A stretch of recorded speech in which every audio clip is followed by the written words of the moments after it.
Hello dears, welcome back to silent learning. ശ്വേതാമസ് ആണ്.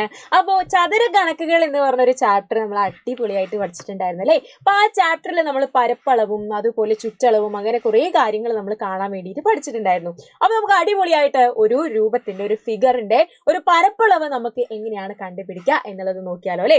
അപ്പോൾ ഇതാണ് നമ്മളുടെ ഫിഗർ എന്ന് പറയുന്നത്.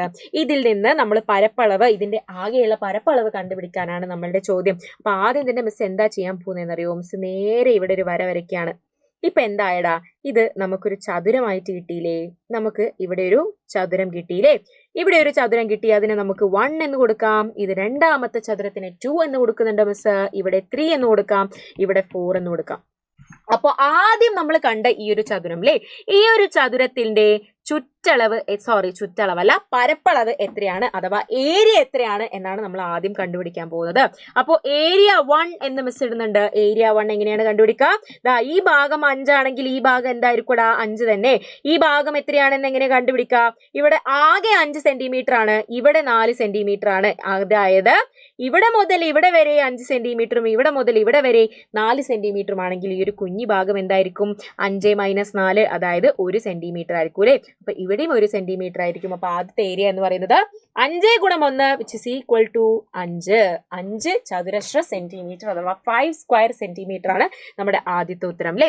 ഇനി ഏരിയ 2, രണ്ടാമത്തെ ഏരിയ നമുക്ക് കണ്ടുപിടിക്കണമല്ലോ. രണ്ടാമത്തെ ഏരിയ ഇതാണ് നമ്മളുടെ ചതുരം. നമ്മുടെ ചതുരം എന്ന് പറയുന്നത് ഇതാണ്. അപ്പൊ ഈ ചതുരത്തിൽ ഇവിടെ മുതൽ ഇവിടെ വരെ എത്രയായിരിക്കും? അതേ, നമുക്ക് ഇവിടെയും തന്നിട്ടുണ്ടായിരുന്നു 4 സെന്റിമീറ്റർ ആണ്. അപ്പൊ ഇവിടെ മുതൽ ഇവിടെ വരെ 4 സെന്റിമീറ്റർ, ഇവിടെ 1, ഇവിടെ മുതൽ ഇവിടെ വരെ 4 സെന്റിമീറ്റർ അല്ലേ.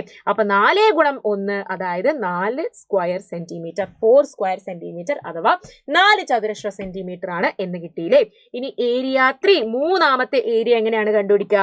മൂന്നാമത്തെ ഏരിയ എന്ന് പറയുന്നത് ഇവിടെ മുതൽ ഇവിടെ വരെ 3 ആണെന്ന് തന്നിട്ടുണ്ട്, ഇവിടെ 1 ആണെന്ന് തന്നിട്ടുണ്ട്. അപ്പൊ ഇവിടെയും എന്തായിരിക്കും? 1 ആയിരിക്കും. ഇവിടെ എന്തായിരിക്കും? 3 ആയിരിക്കും അല്ലേ. അപ്പൊ നമുക്ക് എത്ര കിട്ടും? 3 സ്ക്വയർ സെന്റിമീറ്റർ ആണ് എന്ന് ഏരിയ കിട്ടും. ഇനി നാലാമത്തെ ചതുരം നോക്കാം. ഫോർത്ത് റെക്ടാങ്കിൾ നമ്മൾ എടുക്കുകയാണെങ്കിൽ ഈ ഒരു ഫോർത്ത് റെക്ടാങ്കിളില് ഇവിടെ മുതൽ ഇവിടെ വരെ 4, അപ്പൊ ഇവിടെയും എന്തായിരിക്കും? 4 ആയിരിക്കും. ഇവിടെ 1, ഇവിടെ 1 അല്ലേ. അതായത് 4 ചതുരശ്ര സെന്റിമീറ്റർ. അപ്പൊ ടോട്ടൽ ഏരിയ എന്ന് പറയുന്നത് എത്രയായിരിക്കും? 5 + 4 + 3 + 4, അതായത് 5 + 4 എത്രയാണ്? 5 + 4 എന്ന് പറയുന്നത് 9 ആണ്.